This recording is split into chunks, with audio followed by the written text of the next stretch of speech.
Question number 20। पहले मैं question को स्क्रीन पे लगा देता हूं, राइट, और फिर उसको सॉल्व करना चालू करेंगे। So I will take you to the question first. Right दोस्तों, ये लग गया क्वेश्चन नंबर 20 स्क्रीन पे, राइट। क्वेश्चन पढ़ लेता हूं। In an engineering factory, I am on question number 20, page 120. In an engineering factory, the following particulars have been extracted for the quarter ended 31st December 2020. Compute the departmental overhead rate. आपको department wise overhead rate निकाल के देना है for each of the production department. ध्यान रहे, overhead recovery rate production department का ही निकलता है, क्योंकि सर्विस डिपार्टमेंट का खर्चा जीरो हो जाता है रीअपोर्शनमेंट के बाद, तो रेट उसका निकलता ही नहीं। Assuming that overheads are recovered as percentage of direct wages. Overhead recovery rate कैसे निकालना, तो उसकी हिंट दी है that overheads are recovered as a percentage of direct wages. यानी हमको overheads को न्यूमरेटर में लेना है, wages को डिनोमिनेटर में into 100, तो आपको मिल जाएंगे overheads as percentage of wages. यानी मैनेजमेंट ओवरहेड का रिलेशन वेजेस से लगाना चाहता है। Particulars, there are 3 production departments A, B, C and 2 service department X and Y. आपको खर्चे में डायरेक्ट वेज यानी डायरेक्ट वेजेस, डायरेक्ट मटेरियल दिया हुआ है, स्टाफ नंबर यानी number of staff employed in each department, electricity in kilowatt hours यानी electricity का कंजम्पशन किलोवाट आवर्स में कितना हुआ। हम जो घर पे भी मैंने बताया था ना आपको, हम इलेक्ट्रिसिटी जो यूज करते हैं, हम बोलते हैं कि भाई 500 यूनिट हमने कंज्यूम किए, वो 500 यूनिट यानी 500 किलोवाट आवर्स रहते हैं, तो electricity is counted in kilowatt hours. फिर असेट वैल्यू दी है आपको, value of the asset, light points दिए हैं, नंबर ऑफ लाइट पॉइंट्स याद आ रहा है क्या, जो कल डिस्कस किए थे मैंने, लाइट पॉइंट्स, और एरिया इन स्क्वायर यार्ड्स दिया है, area in square yards, square yard, square feet, उससे कोई फर्क नहीं पड़ता। आगे चलते हैं। The common expenses for the period where.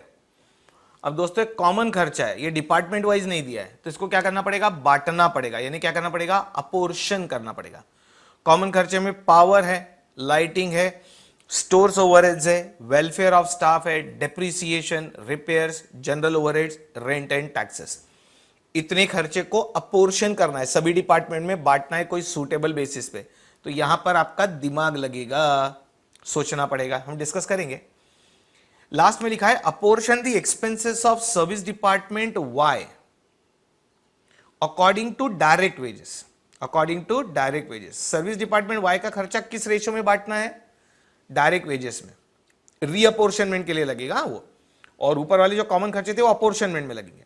And those of service department X in the ratio of 5:3:2 to production department using direct redistribution method.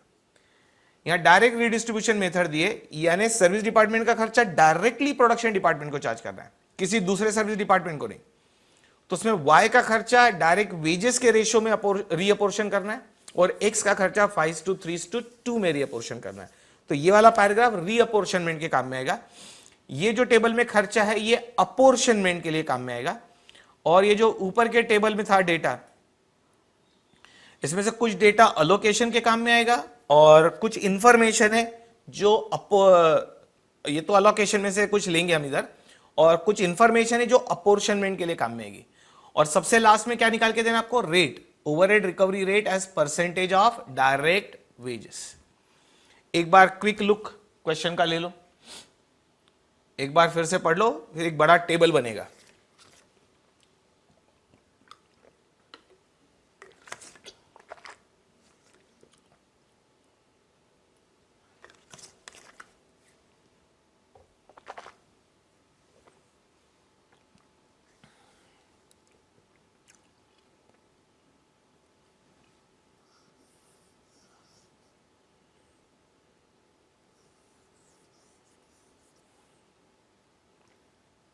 Just have one more look at the question.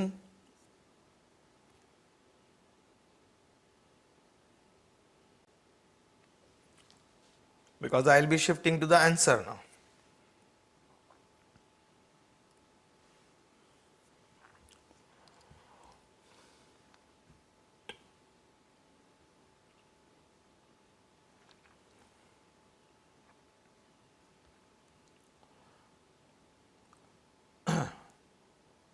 पढ़ लिया?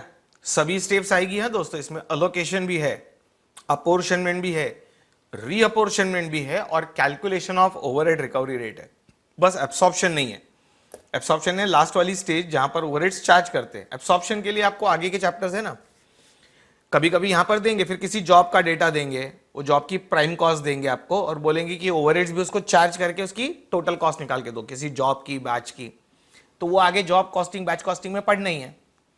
इन्हें आगे के सभी chapter में overhead लगने वाला है, ओवरहेड रिकवरी रेट निकालना यहां से सीखना है। फिर वो आगे जॉब कॉस्टिंग में जॉब को चार्ज करेंगे, बैच कॉस्टिंग में बैच को चार्ज करेंगे, प्रोसेस कॉस्टिंग में प्रोसेस को चार्ज करेंगे and so on.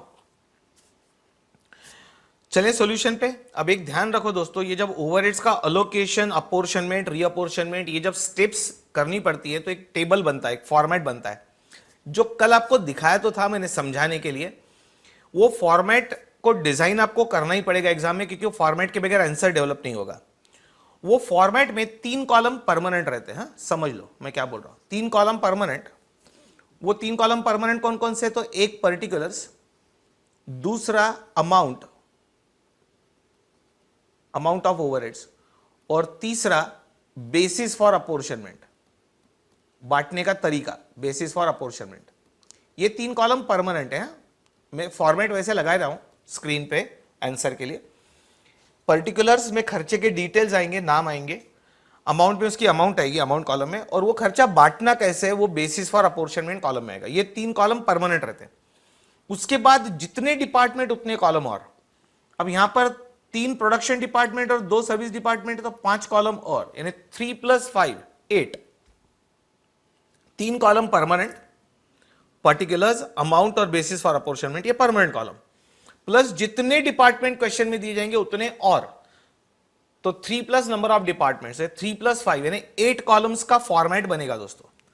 Format will be of 8 columns. Are you getting the point? Right.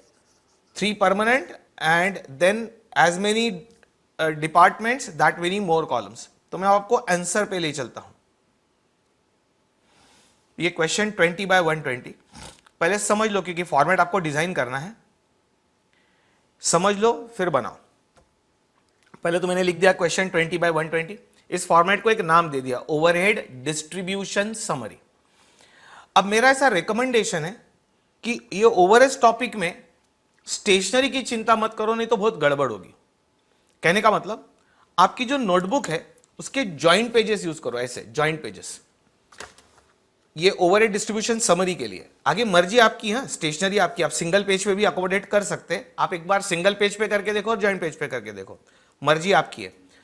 और मैं बार बार एक चीज बोलता हूं कि स्टेशनरी की फिक्र मत करो, अटेम्प्ट की फिक्र करो, राइट।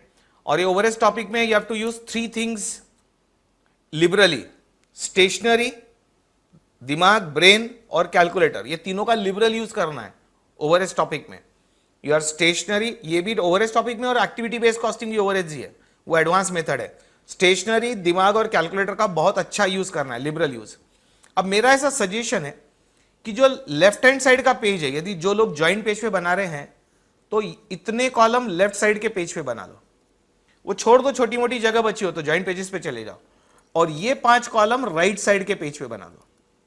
जो लोग ज्वाइंट पेज यूज कर रहे हैं उनके लिए बोला, ज्वाइंट पेजेस के लिए 2 पेज कंबाइन। तो लेफ्ट पेज पे ये 3 कॉलम और राइट पेज पे 5 कॉलम।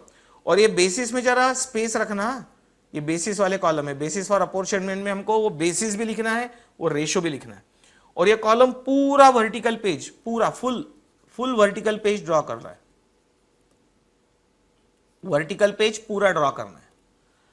कॉलम कौन से? Particulars, total overheads, basis for apportionment. Production overheads में, प्रोडक्शन डिपार्टमेंट में 3 कॉलम ABC, और सर्विस डिपार्टमेंट में 2 कॉलम X और Y।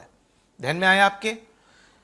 रिकमेंडेशन है ज्वाइंट पेज पे, आगे मर्जी आपकी है। और वर्टिकल पेज पूरा लगेगा ऊपर से नीचे तक। ऑन द कॉन्ट्री अगले पेज पे भी जाना पड़ सकता है, तो मैं आपको समय दे रहा हूं, ये फॉर्मेट ड्रॉ कर लो। रिकमेंडेशन ज्वाइंट पेज पे ड्रॉ करो, आगे आपकी मर्जी।